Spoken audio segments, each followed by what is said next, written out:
White cops thought she was just another black woman, until the unexpected happened. I said, "Get your hands off me."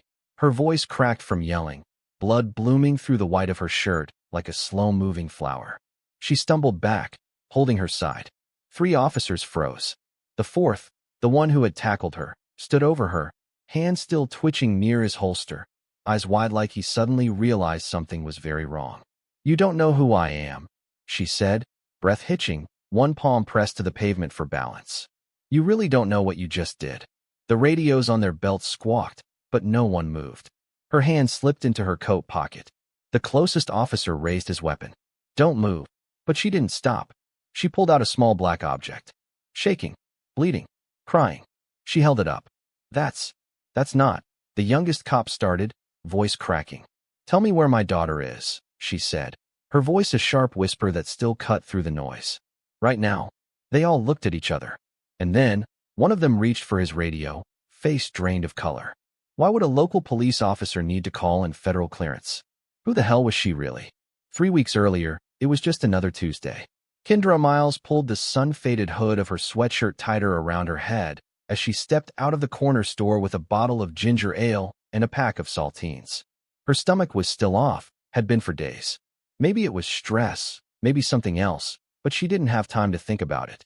She walked past the kids tagging the brick wall on the corner, past the stray dog sniffing near the trash cans, past the church with the "Jesus Saves" sign half lit by a busted neon tube. Same block, same noise. Kendra wasn't anyone important in this part of the city. She was just someone who walked fast, kept her head down, and minded her business. Most days she didn't speak more than 10 words out loud. She worked part-time at the public library downtown, helping kids get library cards and old folks get their printers to work. Her daughter, Jada, was 10. Smart, quiet, beautiful.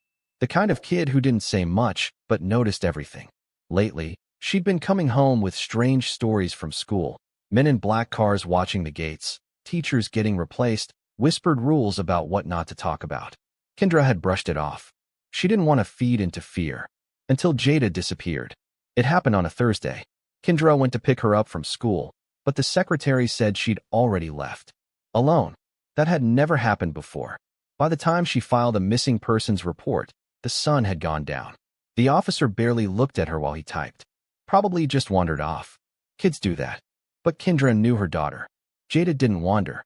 She called every number in her phone, knocked on every door, went back to the school 3 times. On the 4th time, a janitor stopped her on the way out and slipped her a note. It was a name, one Kendra hadn't heard in nearly a decade. And that was the beginning. Back at home that night, she opened the false bottom of an old shoebox, buried under a pile of winter scarves in the back of her closet. Inside was a badge, dusty but still clean. Her fingers trembled as she touched the metal. She had tried to forget all of it. The training, the missions, the code name. But some ghosts don't stay buried. She stayed up all night tracing old contacts, digging into burner accounts, logging into systems she hadn't touched in years. The more she searched, the more everything started to come back. Not just her skills, but the gut sense that something much bigger was happening. The name on the note wasn't just a person. It was a program. The kind she used to dismantle before she quit the agency and swore she'd never look back. The next morning, a black SUV with no plates followed her to the grocery store.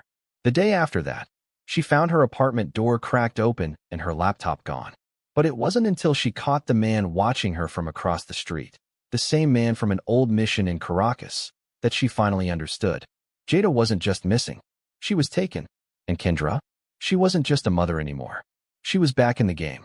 That night, she dug out her old burner phones, activated a safe line, and made the call she swore she'd never make.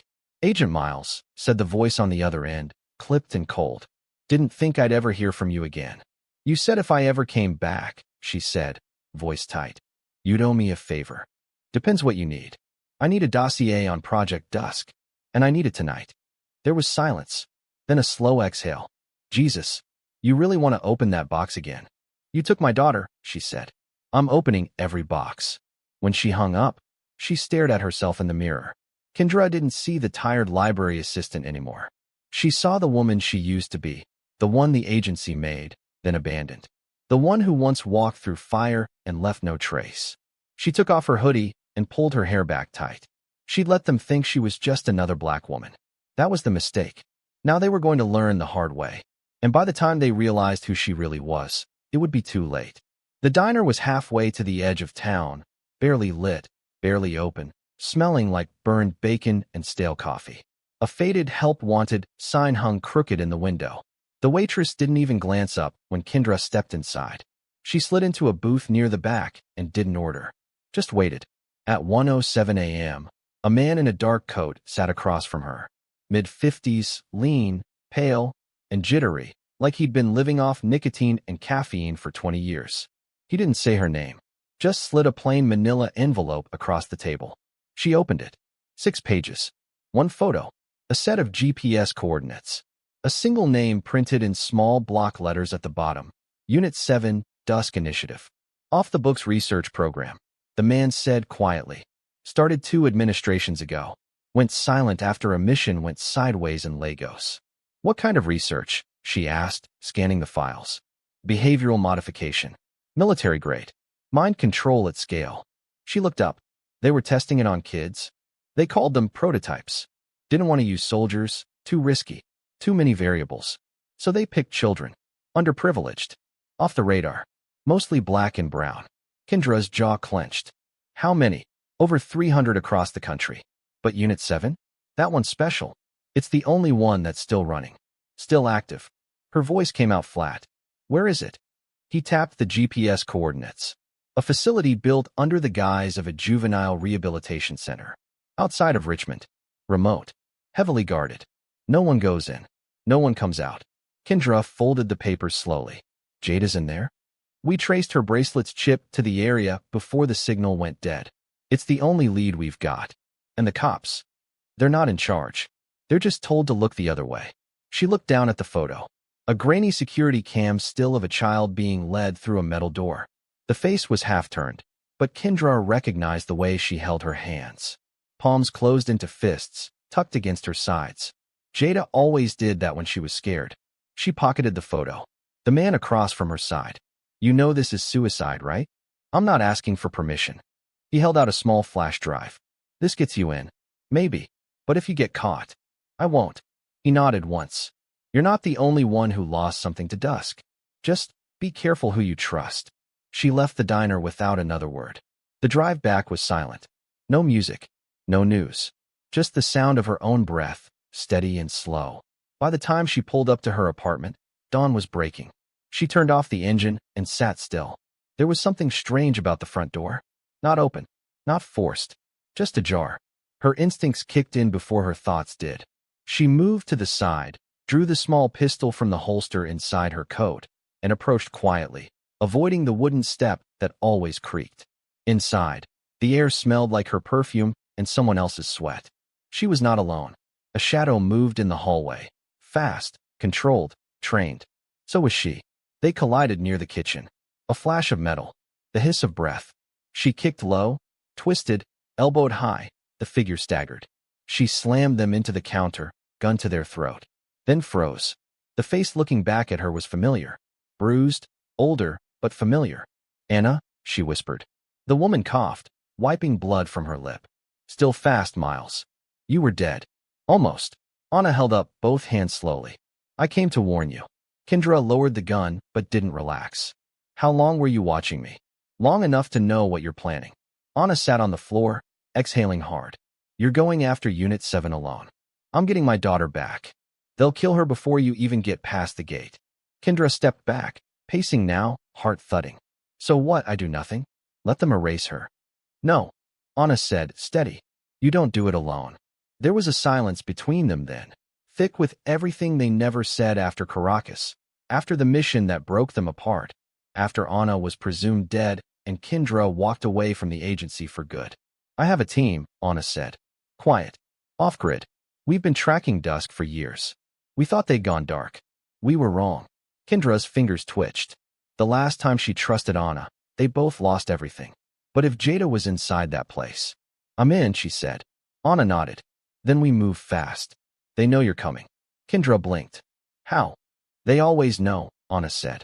They built this program off your files, Kendra. They know how you think. The weight of that landed hard. And in the silence that followed, Kendra realized something worse. If they used her tactics to design Unit 7, then whatever was waiting for her inside that facility, it was more than just a trap. It was personal, and it might be Jada who was holding the weapon on the other side. The air smelled like sweat and old oil inside the warehouse where Anna's team had set up. It was hidden behind a derelict tire shop just off I-95, the kind of place you'd pass 1,000 times and never notice. Kendra followed Anna through the side entrance. The space inside was stripped and cold, nothing but concrete, steel, and stripped-down gear laid out in precise lines. A laptop screen glowed in the corner. A man sat cross-legged in front of it, muttering to himself. "That's Cal," Anna said. "Hacker. Paranoid. Brilliant." He didn't look up. "She already knows who I am. She flagged the IP I used in Seattle 2 years ago. Then she fed me bad data just to test my response time. Ballsy." Kendra blinked. "You were sloppy." Cal grinned without turning. "She's got jokes. I like her." Another figure emerged from the shadows near the far wall, tall, broad-shouldered, military posture that never left. "Rico," Anna said. "Former recon. He doesn't talk much." He just nodded once. "And her?" Kendra pointed to the woman cleaning a compact rifle by the side bench. "Leah," Anna said. "Used to work special ops in Nairobi. She can drop 3 targets in under 5 seconds. 4, Leah corrected, never looking up. Kendra took all of it in quickly. She was already mapping exits, blind spots, trigger points. Her body moved on instinct, even as her mind burned with the only thought that mattered. Jada is inside Unit 7. Tom wasn't on their side. She stepped closer to the map Cal had laid out on the table. The satellite images showed a concrete compound nestled in the middle of dense woods, 6 miles from the nearest main road, 2 levels above ground, and at least 1 level hidden below. "Guard patrols are irregular," Cal said. "Automated drones handle night sweeps. The perimeter is laced with passive IR sensors." "What about blind spots?" "Northwest quadrant," Leah said, "but only for 90 seconds at a time. Less if it rains." "There's an access tunnel," Anna added, pointing to a maintenance shaft near the west wall. "Originally for stormwater." Cal traced it to the sublevel. "That's where they're keeping the kids." "Sublevel has no Wi-Fi, no outside signals," Cal added. "Anything happening down there stays off-grid." Kendra looked up. "Then how do we know Jade is there?" Silence. Anna exchanged a glance with Cal. Then she reached into a folder and slid something across the table. A small black and white photo. Jada, strapped to a chair, wires on her temples. Her eyes closed. Unconscious. Kendra's throat tightened. She stared at the image like it might vanish. "Where did you get this?" "Intercepted a file dump," Cal said quietly. "They ran a test sequence 3 days ago. Mind conditioning. You were the control variable." Kendra looked up. "Me? You're her anchor," Anna said. "Every subject gets one. Someone their mind won't let go of. It helps them measure compliance levels. So they're trying to erase me from her?" Anna's jaw clenched. "No. They're trying to weaponize her through you." The weight of those words hit Kendra in the chest like a brick. That explained the dream she kept having. Jada's voice, robotic, saying, "I'm not your daughter." Kendra's breath shook, but her voice didn't. "How long do we have?" "Not long," Cal said. "The file referenced something called recast protocol. That means they're moving her to another facility, final phase. Once she's out of Unit 7, we lose her." Anna met her eyes. "We go in tomorrow night. That's our shot." Kendra nodded slowly. "Then we go in heavy." Rico finally spoke, voice like gravel. "We don't go in to rescue a kid. We go in to fight a system." Kendra didn't flinch. "She's not just a kid. She's my kid." And everyone in the room understood then. This wasn't about just taking down a lab or exposing a program. This was about a mother who had already lost too much. Later that night, while the others trained and ran drills, Kendra sat alone with the photo. She traced the outline of Jada's face with her fingertip, tried to remember the sound of her laugh. The way she used to curl up with her knees under her chin, humming old 90s R&B songs. This wasn't the life she'd wanted for her daughter. That's why she left the agency. That's why she built a quiet, normal life. So Jada wouldn't grow up surrounded by shadows and secrets. But now the shadows had found them anyway. Kendra closed her eyes, heart heavy. She whispered, "I'm coming, baby. I swear to God, I'm coming." The next morning, Anna found her outside the warehouse, pacing the edge of the parking lot. "Couldn't sleep," Kendra said. Didn't expect you to. Anna leaned against the wall, arms crossed. You sure you're ready for this? Kendra looked at her, eyes sharp. You remember Lagos? Anna hesitated. I remember you disobeyed a direct order and still got the job done. I remember walking out alone, thinking you were dead. Her voice lowered. You better not leave me again. Anna held her gaze. I won't. Kendra nodded. Then let's burn this place to the ground. That night, they geared up. For agents. One mother. One way in. One child to save. As they loaded into the transport van, Leah adjusted her earpiece and said, You sure she's ready? Anna looked at Kendra, who was securing her rifle, checking every strap, every buckle with the calm of someone who had done this before, someone who had nothing left to lose. She's not just ready, Anna said. She's the reason we have a chance. As the van pulled out into the night, the team didn't speak. They all felt it. The pressure, the dread, the thrum of fate closing in. And deep in the forest, beneath a cold concrete facility, a young girl with soft braids and fierce eyes sat alone in a room that pulsed with blue light. Wires still in her skin, and a single whispered name on her lips. Mommy. The forest swallowed everything. Light, noise, fear. Even the hum of the van's engine seemed muffled as it crept along the overgrown service trail leading toward the edge of the Unit 7 perimeter. Kendra sat between Anna and Rico, rifle across her lap, eyes locked on the monitor Cal held up in front. 60 seconds until the blind spot window opens, Cal whispered, fingers flying across the keyboard. After that, the drones reset. If we're not inside by then, we wait another 2 hours. No, Kendra said. We don't wait. We move. She was already sliding the door open before he could reply. Cold air hit her face like a slap. Thick pine and wet earth. The weight of what was ahead settled heavy on her chest, but she didn't hesitate. Rico was already behind her, silent, shadow-like. Anna gave one last glance at Cal, then followed. Leah stayed back, posted on the ridge with the sniper scope trained on the west tower. If anything went wrong, she'd buy them minutes. Maybe less. The team crossed into the trees without a word. 10 steps. 20. No alarms. The building emerged from behind a steep ridge, a brutal block of concrete and silence, half swallowed by moss and time. Cameras on all sides. A chain-link fence topped with barbed wire that shimmered faintly with electricity. Rico knelt by the panel near the maintenance shaft. Give me 30 seconds. Kendra kept her back to the wall, breathing steady. She could feel Jada's presence. Not a sound. Not a signal. Just something. A pull in her gut. A heartbeat she still remembered from a hospital room 10 years ago. She couldn't explain it. She didn't need to. The panel clicked. Tunnels open, Rico said. They slipped inside. The shaft was barely wide enough to crawl through. Rusted. Damp. Reeking of mold. But it sloped downward in a way that told Kendra exactly what she needed to know. They were going underground. 10 minutes of crawling. Then the drop, a vertical shaft. Anna went first, then Rico. Kendra followed, landing light on her feet in a space no bigger than a storage closet. Dim red lights blinked on the wall. Sublevel confirmed. Cal whispered in her ear through the comm, You're in. But heads up, there's movement 2 corridors east. Could be a patrol. Anna cracked the door open. Kendra slipped through, crouching low, rifle ready. The hallway was worse than she expected. This wasn't a lab. It was a prison. Gray walls, numbered doors, soft humming from behind each one. And silence, a suffocating, unnatural silence, like the place had been designed to kill all sound. Rico took point. They moved room by room, clearing quickly, quietly. Some were empty. Others were filled with storage, pills, files, monitoring equipment. Then, room 47. Kendra paused outside it. Why? Anna whispered. I don't know, Kendra said. She opened the door. A child sat inside, legs folded, staring straight ahead. Maybe 7 years old. Brown skin, shaved head, blank eyes.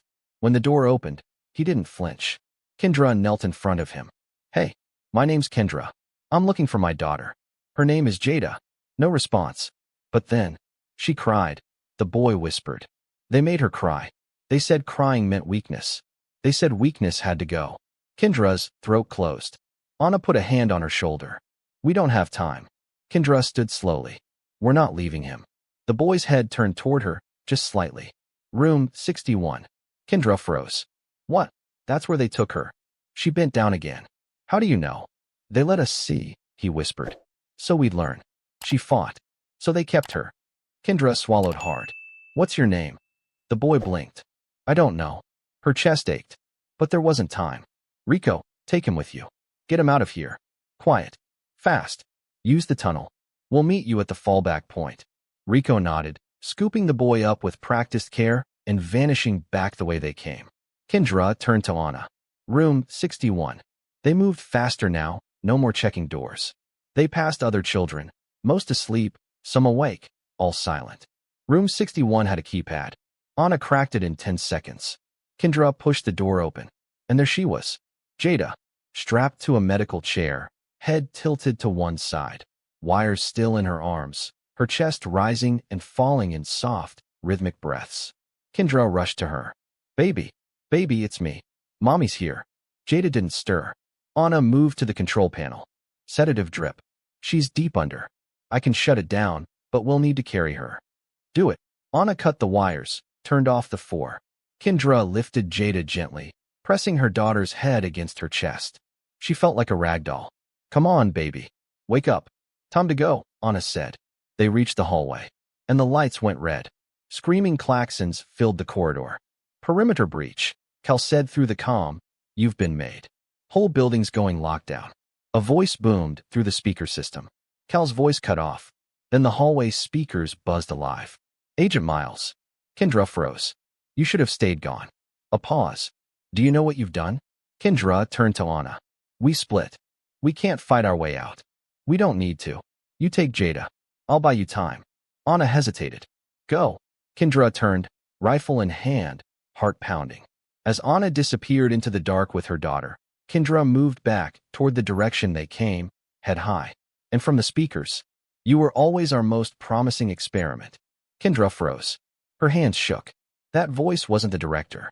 It was someone else. Someone she hadn't heard in years. Someone who should have been dead. Marcus, she whispered. Hello, Kendra. Her blood went cold. The man she had once trusted more than anyone, her former handler, her partner, the one who betrayed her, the one who disappeared after Lagos. Now alive, now in charge, now hunting her daughter. Kendra stood frozen in the hallway, the cold sting of Marcus's voice crawling through her ears like ice water down her spine. Hello, Kendra. She hadn't heard that voice in nearly 8 years. Not since Lagos. Not since the explosion. Not since he vanished with classified files and left her bleeding in the rubble. She had thought he was dead, wanted him to be. Her grip tightened around the rifle. You never understood what we were building. The voice continued through the ceiling speakers, calm, calculated. All that training, all those missions, and you still believed you were just an agent, not a prototype. A low hum filled the air. Then the hallway lights dimmed to black. Total darkness. And then, click. Wide overhead lights blinked on, harsh, sterile, and revealed 3 soldiers standing 30 feet down the corridor, fully armored, weapons raised. Kendra raised her rifle, but the soldiers didn't move. They were waiting.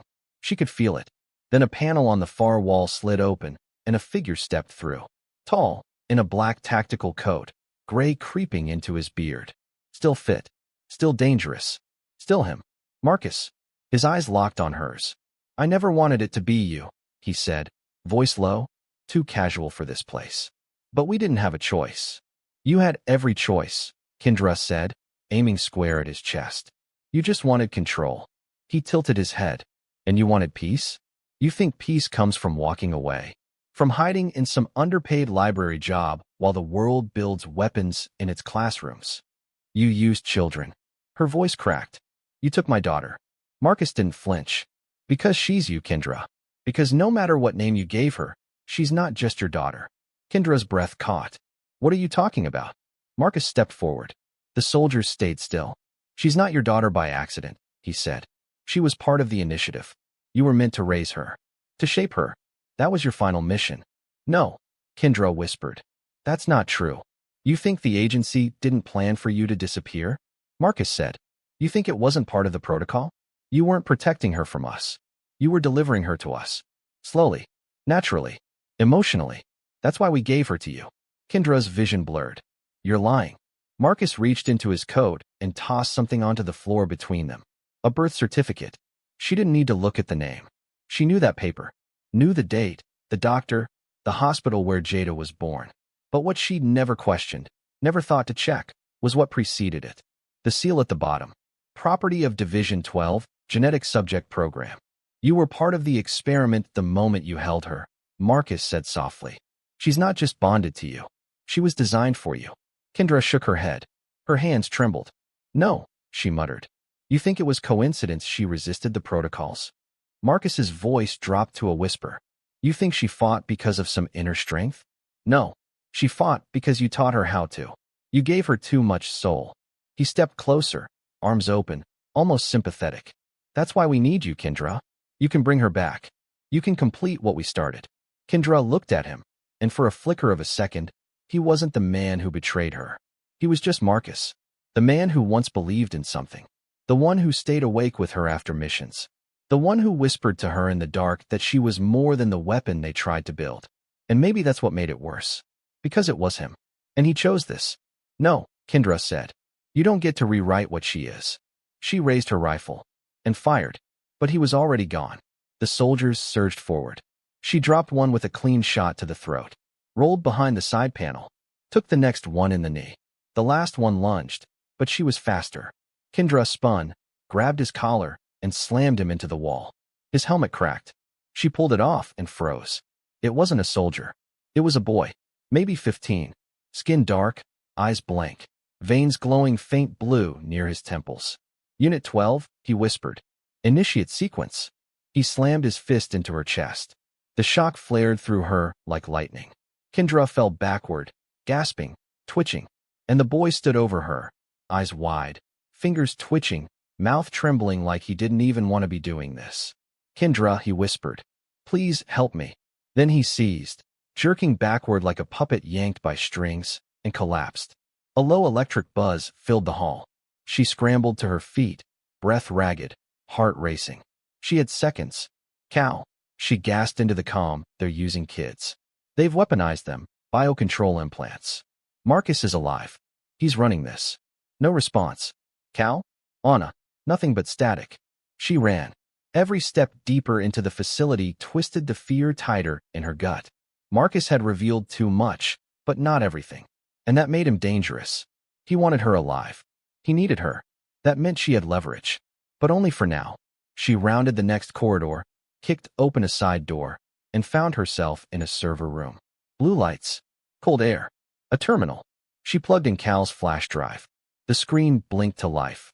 Project Dusk. Unit 7. Subject, Jada Miles. Status, active. Phase, transfer initiated. Her hands flew across the keys. And then the video feed loaded. Jada, still unconscious, being wheeled onto a platform. Metal arms locked around the table. A new machine powered up above her. Countdown timer, 3:17. They were going to erase her. Kendra grabbed the flash drive, bolted from the room. The corridors were crawling now. Guards, researchers, shadows. She ducked behind carts, moved low, fast, invisible. She didn't care what Marcus wanted anymore. She didn't care what secrets Jada's birth held. That was her daughter, and no one was going to take her again. She burst through the double doors of the transfer chamber just as the countdown hit 109. Step back, someone shouted. Kendra fired. Sirens screamed.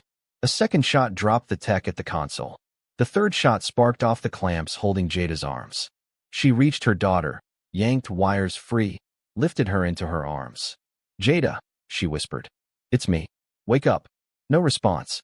Come on, baby. Come back to me. She heard boots pounding behind her. She turned. Marcus stood in the doorway, flanked by 2 guards. He didn't lift a weapon. He didn't shout.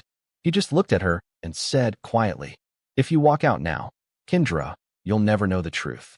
Kendra stared at him. Jada stirred slightly in her arms. And then Kendra said the only thing that mattered. She's the truth. And she ran. The night exploded behind her. Kendra didn't stop to look back. She just ran, barefoot on cold steel, her daughter in her arms, alarms screeching, boots pounding, gunfire echoing through the concrete tomb of Unit 7. Somewhere behind her, Marcus was still talking into comms, still trying to maintain control. But control was over. She kicked open a fire exit door, lungs burning, heart thrashing against her ribs. Cold air slapped her skin, but she didn't feel it. Jada stirred in her arms again, just barely. Almost there, baby, Kendra whispered. Stay with me. She didn't know where Anna was. Didn't know if Rico made it out. The plan was broken. The team was scattered. All she had was the girl in her arms and the storm inside her chest. Behind her, a new siren wailed, deep and pulsing, different. Internal lockdown disabled. External security authorized. She knew what that meant. They weren't trying to catch her anymore. They were trying to contain her. Cal's voice finally crackled in her ear. I see you. I've got a drone feed. There's a trail west, emergency evac route. But you've got 3 intercept units coming in fast. If you don't hit the ridge in under 2 minutes, they'll box you in. Kendra didn't answer. She couldn't. She adjusted her grip on Jada and ran harder. The trees blurred past. The forest floor was slick and uneven, roots grabbing at her feet. A branch slashed her cheek. Blood trickled into her eye. Jada moaned softly. Her eyelids fluttered. Kendra almost stopped. But she couldn't. Cal, she barked into the comm, where's Anna? Silence. Then, she didn't exfil. Last ping was inside the sublevel. Her signal's cold now. Kendra's breath hitched. Rico, alive. He got the boy out. He's circling back. ETA 4 minutes. 4 minutes was too long. Where's the intercept? South quadrant. 40 seconds. Kendra saw the ridge crest ahead, steep, rocky, almost vertical. No trail, no cover.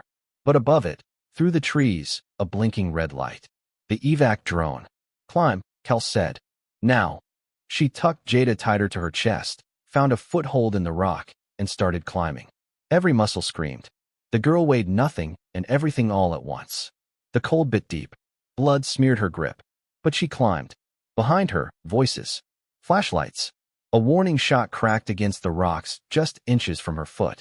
Stop, a voice shouted. You're out of time. She kept going. 30 feet. 40. Jada coughed against her chest.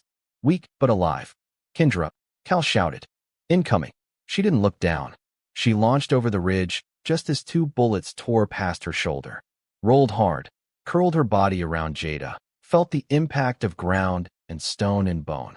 And then, hands. Grabbing her. Pulling her into the brush. It was Rico. Mouth tight. Rifle drawn. Move. She stumbled to her feet. Nodded. Together, they sprinted the last 100 feet to the drone beacon. A small black cylinder embedded in a tree trunk blinked rapidly. Cal's voice came back, loud and clear now. Beacon locked. Extraction inbound. But the soldiers weren't far.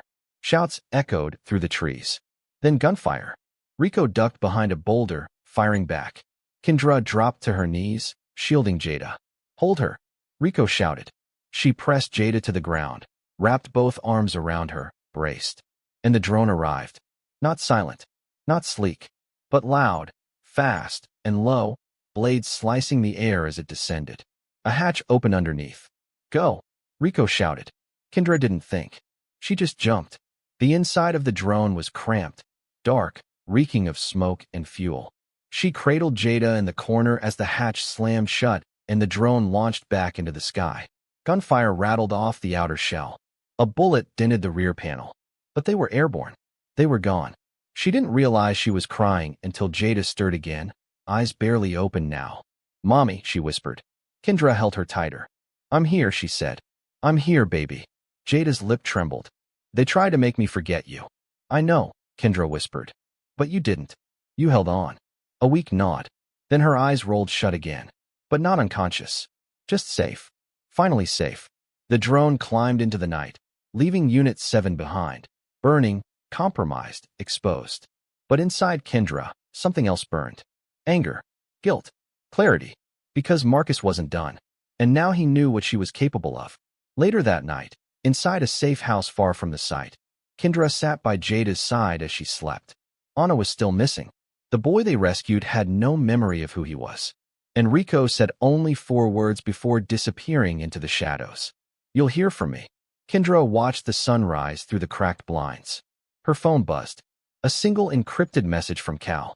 They're moving to phase 2. And underneath, a second line. You were just the beginning. She stared at it for a long time, then looked at her daughter. Jada had been built for a program, designed for control, but she had also been raised with love. that made her dangerous to them, and more powerful than they could ever imagine. Kendra stood slowly. She wasn't running anymore.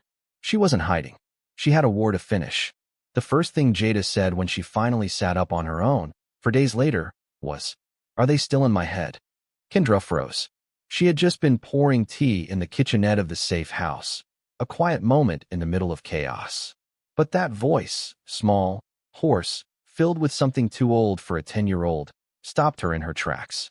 She walked back slowly, set the mug down on the table beside the couch. Jada was wrapped in a blanket, knees pulled to her chest, staring at the far wall. "Do you feel them?"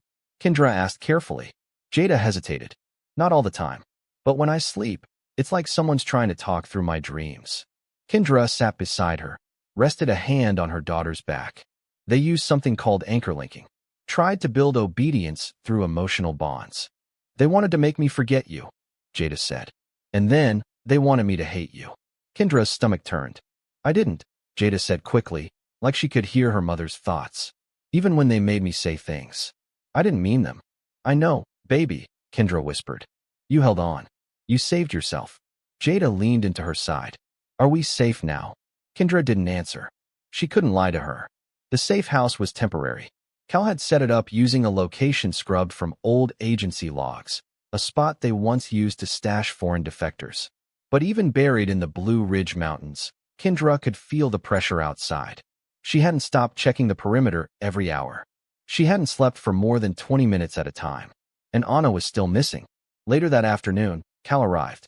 Pale, wired on energy drinks, eyes darting like he hadn't come down from the adrenaline since the night they'd escaped. "I decrypted some of the files we pulled," he said, sliding a tablet onto the table. "Unit 7 wasn't the only site. There are 5 more." Kendra rubbed her temples. "Where?" He tapped the screen. "1 in Detroit, 1 outside Houston, 2 overseas, and 1, marked in red, already evacuated." "They're mobilizing," Cal said. "And it gets worse." He pulled up a video. Security footage. Grainy. Marcus, standing before a panel of men and women in suits, speaking in measured tones. "Phase 2 will operate without the emotional anchor model," he said. "We've learned from the failed containment of Subject 61. The next generation will be bred with neural loyalty from conception." The screen went black. Cal stared at her. He's not just continuing dusk. He's building something new. Something meaner. Kendra took the tablet, staring at the paused frame of Marcus's face. He looked calm, smug, certain, like he believed the world belonged to him already. "Where is this footage from?" she asked. "Internal agency channel. I had to burn 4 shell servers to get it. That's not a presentation. That's a pitch." Kendra's stomach sank. "To who?" Cal looked her straight in the eyes. "Private buyers. Multinational interests. Black budget investors. This isn't a government project anymore. They're selling it." She felt the floor tilt under her. "Selling what?" "People," Cal said. "Specifically, black children. Designed for obedience. Raised for deployment. Your daughter wasn't a fluke. She was a prototype on the shelf." Silence. Jada, who had been quietly sipping from a juice box, didn't speak. But her knuckles tightened. "They want me to be a weapon," she said finally. "You're not," Kendra said. "But they want me to be." Kendra knelt in front of her. "You are my daughter. That's not science. That's not strategy. That's not something they made. It's something we lived. Day by day. Bedtime stories. Sunday pancakes. Crying over scraped knees. That's who you are. And that's what they can't control." Jada blinked, her eyes wet. But she nodded. "I don't want to hide," she whispered. Kendra kissed her forehead. "You won't." That night, she and Cal stayed up late, charting every site, every anomaly in the data Marcus had tried to hide. Rico sent one encrypted message, tracking from Houston. "I'll report soon." But Anna, still nothing. And then, near dawn, Cal stood abruptly. "You need to see this," he said. He turned the monitor. A live stream. Deep web. Hidden. Marcus, speaking from a clean, modern-looking facility. Behind him, a group of children, maybe 20 of them, standing in formation. Eyes glazed. "In partnership with Division 9 and private contractors, we are proud to announce the Ascendant program, the future of defense, security, and crowd control." He gestured to the children behind him. "The next generation of peacekeepers. Intelligent, fearless, programmed for order." A woman in a suit stepped into frame. And their first test? Marcus smiled. We'll be deploying them in the field, starting with urban control scenarios in cities that show signs of resistance. We'll measure loyalty, and when they're ready, he looked directly into the camera. We'll erase the old world. Kendra stood still for a long moment, then turned to Cal. Where is this broadcast coming from? Still triangulating, Cal said. But I've got a trace narrowing it to the DC area. Maybe Northern Virginia. Definitely a lab. Can you get me in? He nodded, slowly. Eventually. You've got 48 hours. She turned to Jada, who was sitting at the table, drawing in the corner. Baby, she said, kneeling beside her. I need to go stop something very bad. Jada looked up. Am I going with you? Kendra hesitated, then shook her head. No, not yet. I want to help. You already did. Kendra smiled, eyes full of pain and pride. You reminded me who I am. Later that morning, Kendra packed the old bag, the one she hadn't touched in years. The one from before. The one with the false bottom and the silent pistol and the agency-grade comms. Cal looked up as she slung it over her shoulder. You're not going to kill him, are you? He asked quietly. Kendra paused in the doorway. No, she said. I'm going to destroy him. Marcus was a ghost again. Every time Cal got close to pinpointing the stream's source, the signal bounced. Luxembourg, Jakarta, then somewhere in Oregon, then back to a private military subnet in Virginia. Layered firewalls. Spoofed servers. It wasn't just well hidden. It was deliberately invisible. Kendra paced in the safe house kitchen, staring out the narrow window at the trees. Early light cut across the hills in long strips, but the day felt heavy. Still, like the forest was holding its breath. She could feel the weight of her daughter asleep upstairs. The quiet of Jada's dreams was a blessing, but also a reminder of what they'd done to her. What Marcus was doing to others. Cal entered the room with 2 cups of coffee and the look of someone who'd been running scenarios all night. I found something, he said, sliding a file across the table. I was cross-referencing old funding shells tied to Dusk, foundations, think tanks, companies that didn't exist 2 years ago. One of them just filed a transport permit for military-grade medical cargo. Where? Woodbridge, Virginia. Warehouse listed under a shell called Price Logistics. I dug into their contracts. On paper, they're moving lab equipment. But this kind of permit. He tapped the page. You don't need biometric seals for microscopes. Kendra flipped the folder open. There it was. An address. A signature from a name she hadn't seen since Lagos. R. Marcus Price. They're moving the kids, she said quietly. Or building the next site. Either way, Kendra said, standing, we stop it there. Cal hesitated. You're not bringing Rico? Rico's still off-grid. You're not going to like this, Cal said. But I've been talking to someone. An old contact of Anna's. Kendra narrowed her eyes. And she says she knows where Anna is. Kendra froze. She's alive. Cal nodded. But she's not free. Where? He handed over a slip of paper. Kendra read it. Langley. Holding facility. Red level. She clenched her jaw. Marcus has her, she said. He's using her, Cal replied. Bait. Leverage. Or maybe worse. But she's still alive. Kendra moved to the window again, her brain pulling the threads together. Marcus was using her daughter's DNA to justify mass production, turning children into obedient weapons. And now he had Anna, the one person who knew how to break protocol chains from the inside. He wasn't building a prototype anymore. He was building a system. Jada came downstairs quietly, rubbing sleep from her eyes. She was wearing one of Kendra's old sweatshirts, too big, sleeves hanging past her hands. She looked older. Not in her face, in her eyes. Where are you going? She asked. Kendra bent down, pulled her close. There's a place they're using to move kids like you. I need to stop them before more children disappear. I want to come. Kendra shook her head. Not this time. I can help. You already have. Jada held on a little longer before letting go. Bring Anna back. I will, Kendra said. And she meant it. 12 hours later. The warehouse in Woodbridge was bigger than it looked from the outside. 3 stories, few windows, high security. Cal parked 2 blocks away, and Kendra approached on foot, sliding between chain-link fences, keeping to the shadows. Her heart was steady, her mind clear. She was deep in it now. Not the mother, not the librarian, not the woman who once tried to outrun the ghosts. She was Agent Miles again. She slipped through a side door just as a delivery truck pulled up, using the distraction to duck into the loading bay. Inside, fluorescent lights buzzed above rows of sealed crates. She moved quickly, counting guards, clocking cameras. Then she saw it. A glass container, temperature-controlled. Inside, small vials, each labeled with a series of numbers. The labels were meaningless to most people, but not to her. These were samples. Blood, DNA, neural compound readings.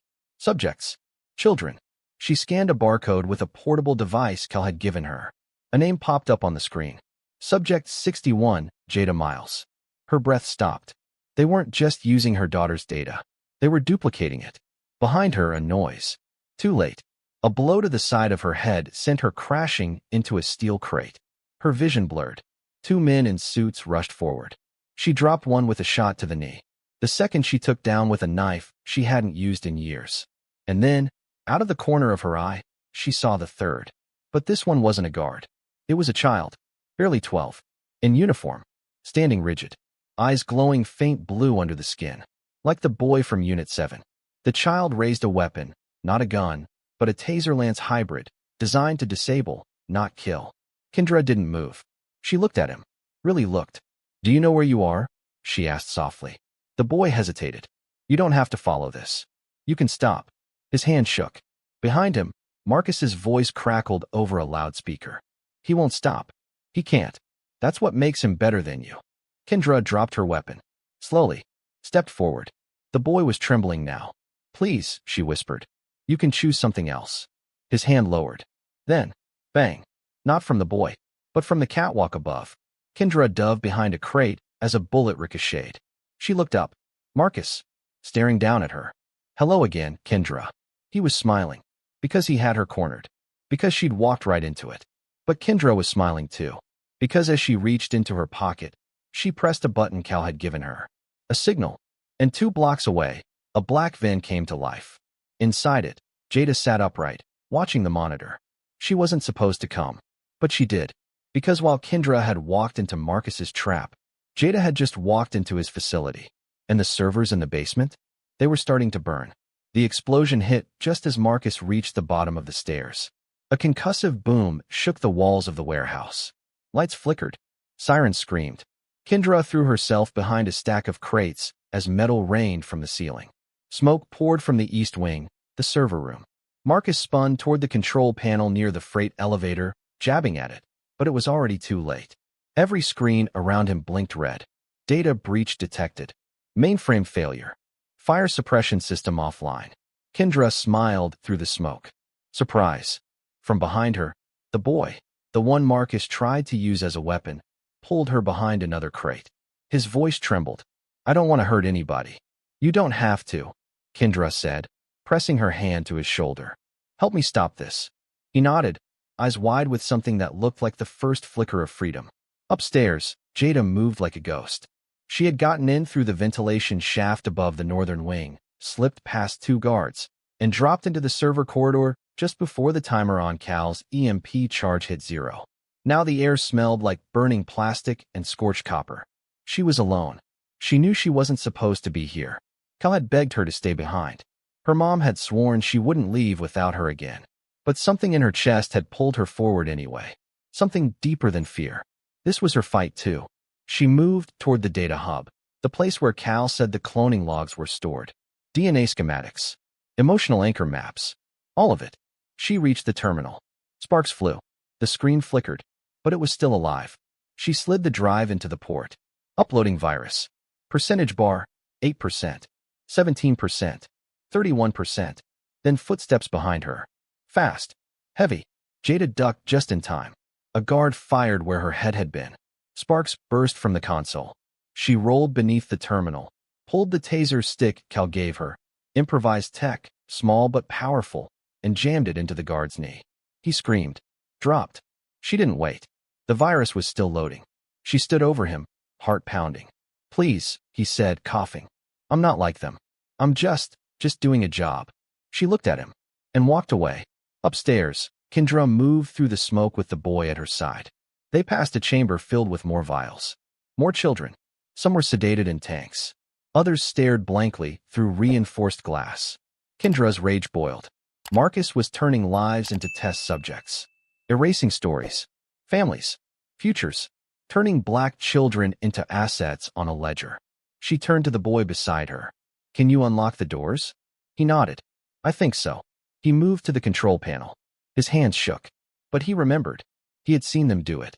The lights on the doors flicked from red to green. One by one, the locks opened, and the children began to stir. On the upper floor, Jada was cornered. The upload had reached 89% when Marcus appeared behind her. He didn't look angry. He looked tired. You're smarter than I expected, he said. Smarter than her. Then why did you try to erase me? Jada asked. Because I built something perfect. And then your mother ruined it. Jada stared him down. She made me human. Marcus's eyes narrowed. I gave you purpose. No, Jada said. You gave me fear. She gave me love. The upload hit 100%. Marcus lunged. Jada ripped the drive out and ran. Back through the corridor, past the failing lights and cracked glass. Below her, children were breaking out of their cells. Kendra guided them, calming them, showing them the exits. Stay together. Follow the light. The fire alarms rang out over every speaker. Marcus caught up to Jada at the stairwell. He grabbed her arm. But before he could drag her back, Kendra tackled him from behind.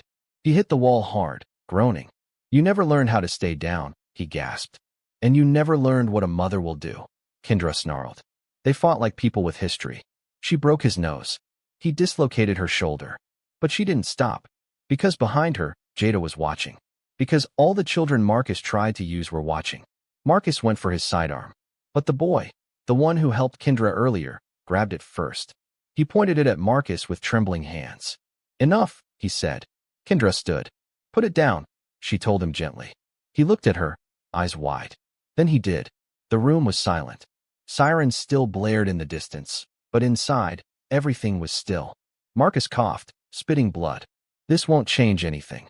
Kendra knelt beside him. No, but it ends you. She didn't shoot him. She didn't have to. The virus Jada uploaded had already destroyed everything. The research, the clone logs, the donor maps. Price Logistics would burn with the data. Every buyer Marcus had lined up, gone. Every path forward, cut off. And Marcus? He would face trial, if he even made it that far. 3 days later, Kendra and Jada stood on a hill overlooking the burned-out warehouse. Authorities hadn't said a word to the press. But the children? They were safe, scattered to shelters, given names, food, comfort. Cal had already connected with a few rogue agents who were quietly helping relocate them. Anna hadn't been found yet. But Kendra wasn't done looking. Jada stood beside her, hair pulled back in a short braid. No more wires. No more silence. Just scars. And strength. They'll try again, she said. Kendra nodded. I know. What do we do? Kendra put her arm around her daughter's shoulders. We teach the others. We build what they can't. We protect each other. Jada looked up at her. You're not just a mother, she said. You're a weapon too. Kendra smiled faintly. Maybe. Then she looked out at the smoke rising in the distance. But the difference is, I choose who I fight for. The train yard near Newark was silent at midnight, save for the distant creak of steel and the soft hum of overhead lights. Kendra sat on the roof of a rusted freight car, hood up, eyes trained on the edge of the yard. She was waiting. Word came 2 days earlier through an encrypted backchannel Cal dug up. A message with no sender ID, only a 5-word line of text. She's alive. They're moving her. Attached was a single image, grainy CCTV footage from a secured transport bay. A woman hunched in the back of a van, wrists bound, hood over her head. Anna. Kendra hadn't allowed herself to hope until that moment. Now she was here, 100 feet from a black, unmarked transport pulling in under the yard's southern bridge.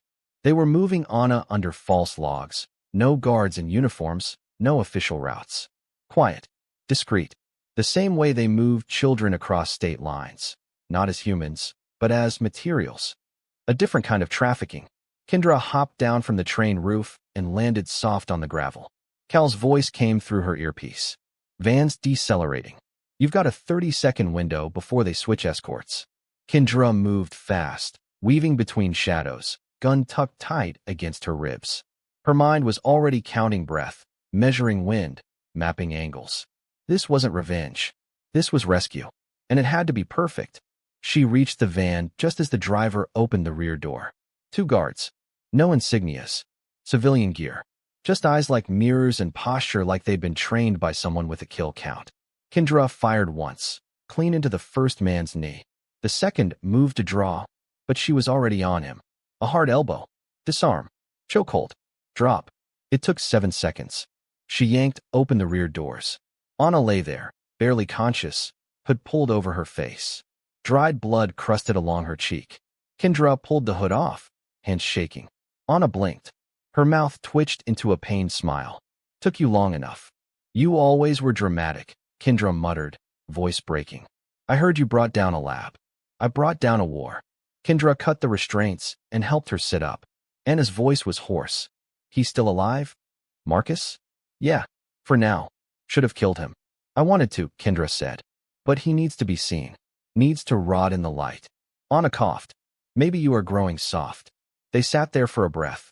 Two women who once burned the world for men who called them weapons. Now they were burning it for each other. Come on, Kendra said. We've got work. They vanished into the night.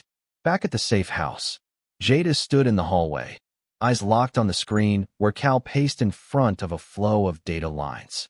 Something's wrong, he muttered. After the virus hit, Marcus was quiet for 3 days. No pings. No chatter. But now, he gestured to a cluster of server connections. Something's coming back online. From inside the Pentagon's black tier system. Jada stepped closer. Is it more facilities? No, Cal said. It's one. Not a lab. Not a prison. A command center. Something deep. Buried. Authorized only by VoicePrint. Marcus's voice. Jada narrowed her eyes. What's it called? Cal typed rapidly, then stopped. Swallowed. Sanctum. 2 hours later, Kendra and Anna returned. Kendra stepped into the war room. Dust still on her coat, blood on her shirt. Her eyes locked on the screen. What am I looking at? Cal pointed to a blinking red dot in the middle of a gray map. This is where it ends. Anna crossed her arms. Sanctum? That's not just a facility. That's where they store behavioral root code, the framework they use to build Dusk. Every psychological blueprint, every trigger phrase, every chain. They've got emotional sync algorithms down to the nanosecond, Cal added. If they upload what they've got now, every version of Dusk becomes permanent. Programmable loyalty in children. Kids with no voice. No choice. Just obedience. Kendra looked at Jada. Jada stared back, calm, certain. When do we move? She asked. No, Kendra said. You're not coming this time. Jada didn't flinch. You said this was our war. It is. Then let me fight. Kendra hesitated. Her hands twitched. The part of her that was still mother wanted to wrap her in blankets, drive her to the edge of the world, and build a house from scrap and silence where no one could find her again. But the part of her that had walked into Unit 7, carried Jada through fire, and trained her to think faster than most adults. That part knew the truth. You don't fight unless I say. You don't move unless I give the word. Jada nodded. Understood. Kendra turned to the map. Sanctum was located beneath a retired NORAD station in West Virginia. On record, it was decommissioned. But Kendra knew better. Marcus always buried the worst things in plain sight. They had less than 72 hours. After that, Sanctum went fully online. After that, no child anywhere would be safe. Not from Dusk. Not from the next version. Not from what Marcus had built in the dark. Kendra looked around the room. At Anna, alive but marked. At Cal, worn thin but still fighting. At her daughter, more than a weapon, more than a survivor. A symbol of everything they were trying to save. This wasn't just about stopping Marcus now. This was about breaking the system that allowed him to exist in the first place. And so, as the sun rose behind the cracked blinds, Kendra gave the order. Gear up, she said. We go at nightfall. The mountain air was cold and dry at midnight. Wind howled softly between the ridges, but inside the belly of the old NORAD station, the Sanctum, everything was still. No chatter, no motion, just rows of concrete, silence, and steel. Kendra crouched near the tree-lean, rifle cradled in her arms. Anna knelt beside her, binoculars trained on the rusted access tunnel entrance. They'd tracked the perimeter for the past 2 hours. No guards outside. No drones. No security cameras. That was the first sign something was wrong. Too quiet, Anna muttered. He knows we're coming. Kendra nodded. He wants us to find him. Behind them, Cal gave the signal. Jada was with him, tucked behind the ridge, watching from the scope of a long-range feed drone they launched from half a mile back. She'd wanted to go in, begged, but Kendra had held the line. Not this time. Not until it was necessary. The plan was simple. Anna and Kendra go in through the tunnel. Cal stays above with the signal interceptor. Rico, reactivated from Houston, circles from the east, time to intercept any outbound transport. It was clean, efficient, and completely wrong. They didn't find the guards until they were already past the second sublevel door. Not posted. Stacked. Bodies. Rows of them. Uniforms torn. Eyes still open. No blood. No wounds. Just empty.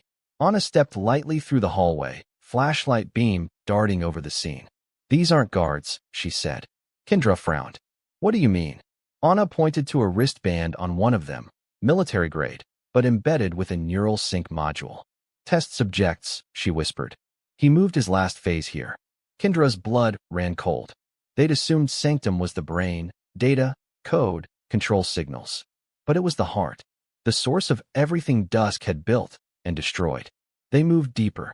The walls were lined with mirrors. Kendra didn't trust them. She looked past her own reflection, into the shadows just beyond the light. Then the voice came through the ceiling speakers again. Soft. Calm. "Welcome home. Marcus." Kendra stiffened. He didn't sound angry. He sounded resigned. "You were always going to make it this far," Marcus said. "You needed to believe you could win. That's what makes you effective." Anna scanned for the source. "Can you jam the audio feed?" Cal answered in her earpiece, breath tight. "I'm trying. But this isn't just a comm line. It's biometric. He's tied into the building." "They called you a ghost, Kendra," Marcus said. "You disappeared. You raised the child. You even believed you were free. But ghosts don't rest. They haunt." Kendra raised her weapon. "I'm not here to haunt," she muttered. "I'm here to end you." Then the floor beneath them shook. Anna caught herself on the wall. What the hell was that? Cal's voice cut through. "Thermal spike just registered on sublevel 4. You've got power surging to something massive underground." Kendra turned toward the elevator shaft. "We go down. Sublevel 4. The doors hissed open. Smoke. Humming. Heat. And a single chamber. Round. Wide. Glowing faint blue from floor to ceiling. In the center was a chair. Not a normal chair. It was built. Wired. Shaped for a small frame. A child's frame. And it was occupied. Jada. Kendra's heart stopped. "No." She ran forward, but Anna caught her. "Look closer." Kendra froze. The girl in the chair looked like Jada. Same build. Same face. But too still. Too pale. A copy. "She's not real," Anna said. "She's a clone." Marcus's voice returned. "You see her?" he asked. "That's Subject 0. The one who didn't break. Built from Jada's map. Improved. Sharpened." Kendra's stomach turned. "You made her into a machine." "No," Marcus said. "You did. With love. With fear. With every bedtime story. She was the perfect seed. I simply perfected the growth." The clone opened its eyes. And Kendra felt something inside her fracture. Because they were the same. But they weren't. "You think this means you've won?" Marcus asked. Kendra stepped forward. "I think this means you've already lost." She pulled a drive from her pocket. Small. Black. Humming. Cal's virus. Version 2. She jammed it into the terminal beside the chamber.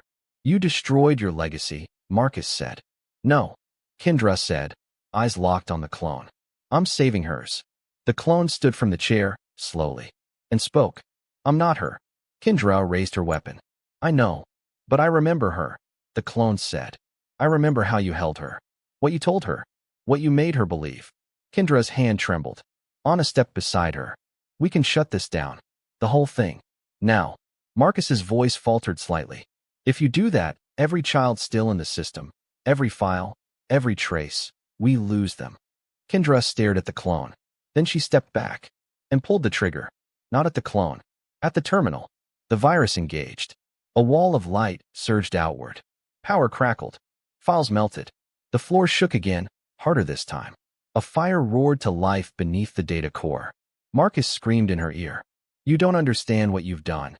Kendra turned, guiding Anna back toward the elevator. The clone didn't move. But as they reached the door, it said one last thing. "Tell her I'm sorry." Then the chamber exploded behind them. Above ground, smoke poured from the base of the mountain. Cal scrambled down the ridge, pulling Jada behind him. They reached the mouth of the access tunnel just as Anna and Kendra burst from it, coughing, bleeding, wild-eyed. Kendra caught her daughter and held her so tightly she felt their hearts beat together. Jada looked up. Did we win? Kendra looked at Anna. At Cal. At the smoke. No, she said. But we ended something. 3 weeks later, the agency was in flames. Marcus Price was missing, presumed dead. Rico had tracked his last escape vehicle to a wreck near Roanoke. No body, no signal, but the rest of the system? Dismantled. Their infrastructure gone. Their files wiped. The children were safe. Most of them. The healing would take years. But the silence was over. Jada sat by the window of a cabin in the mountains, sketching a bird in the corner of her notebook. Kendra stood behind her. Anna poured coffee in the kitchen, and Cal watched the sunrise like it owed him something. They weren't free yet. Not really. But for the first time in a long time, they weren't running. They were building something. Together. And Kendra, the woman they'd once dismissed as just another black mother, another voice to ignore, had become the one thing no system could prepare for. Uncontrolled. Unbought. Unbroken. The snow started to fall just after midnight. Soft at first, then thick and fast, covering the porch steps in silence. The cabin was quiet, tucked deep into the woods, far from satellites, towers, and the world that had nearly stolen everything from them. Inside, Jada slept. Not hooked to wires. Not monitored. Not trapped in a facility pretending to be a school. Just asleep. Peaceful. Kendra stood in the doorway, a steaming mug in her hand. She watched the snow with the kind of focus most people save for enemies. Every shift in the wind felt like something she should understand. Every shadow might be something coming. Anna sat on the couch behind her, cross-legged, reading through a printout of old case files salvaged from the remnants of Dusk servers. They found a new facility, she said. In Ghana. They're calling it Eden. Kendra didn't turn. How bad? Anna set the papers down. Different funding. Private money. Bioethics loopholes. Same ideology. Different mask. Kendra sipped her coffee. And Marcus? Anna exhaled through her nose. Still missing. Rico's report had been clear. No body in the wreck. No blood. Just burnout tech and false leads. Marcus had vanished into the cracks of the world the way ghosts do. But ghosts don't disappear. They wait. And Kendra could feel him out there, somewhere. Wounded. Planning. Learning from his mistakes. You think he'll try again? Anna asked. No, Kendra said. Anna raised an eyebrow. He will try again, Kendra corrected. But next time, he won't make the mistake of coming after me. He'll go after the next mother. The next child. Somewhere they think no one's watching.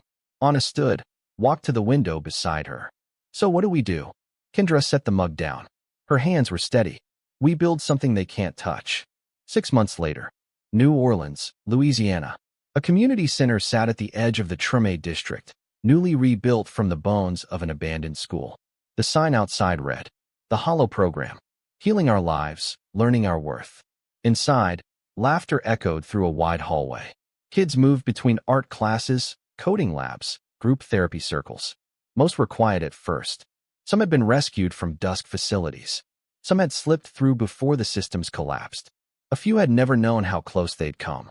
But here, they weren't projects. They were children again. Cal sat in the server room, running silent diagnostics on secure comm lines they used to monitor global chatter. Anna trained new recruits in a converted gym, walking them through defensive tactics and psychological recovery models. And Kendra? She moved between it all like a ghost, and a leader and a mother all at once. She didn't wear a badge. She didn't carry a weapon. But the scars on her hands, the weight in her eyes, they were enough to make even the toughest street kids sit up and listen. She wasn't building an army. She was building a firewall. And Jada? She was in room 5, standing in front of 15 kids, teaching them how to recognize emotional manipulation in media. How do you know when something's being used to change how you feel without your permission? She asked the group. A boy raised his hand. If it makes me feel small. Exactly, Jada said, grinning. If it makes you feel like you don't get to choose who you are, that's not teaching. That's programming. The kids nodded. One girl high-fived her. Another smiled for the first time all week. Outside, Kendra watched through the doorway. Anna stepped up beside her. She's good. She's better than good, Kendra said. They stood in silence for a moment. The sun poured through the windows. The building buzzed with life, And for once, no sirens followed. But then Anna's phone buzzed. A single text. Eden active. 3 subjects missing. Ghana contact confirms unauthorized flights. Kendra read it over her shoulder. She didn't flinch. She just nodded once, then turned to Anna. Pull Cal, ready the list. Let's move. Anna paused. And Jada? Kendra glanced through the window again. Her daughter was still speaking, laughing, alive in a way they had almost lost. She stays here, Kendra said softly. She's earned it. And maybe, one day, she wouldn't have to fight anymore. But today wasn't that day. Because the world hadn't changed enough yet. But it would. Not because of a program. Not because of a lab. Because one mother refused to let them win. Because one girl remembered who she was. Because a few broken people decided that was enough. The world thought she was just another black woman. But they were wrong. She was the revolution.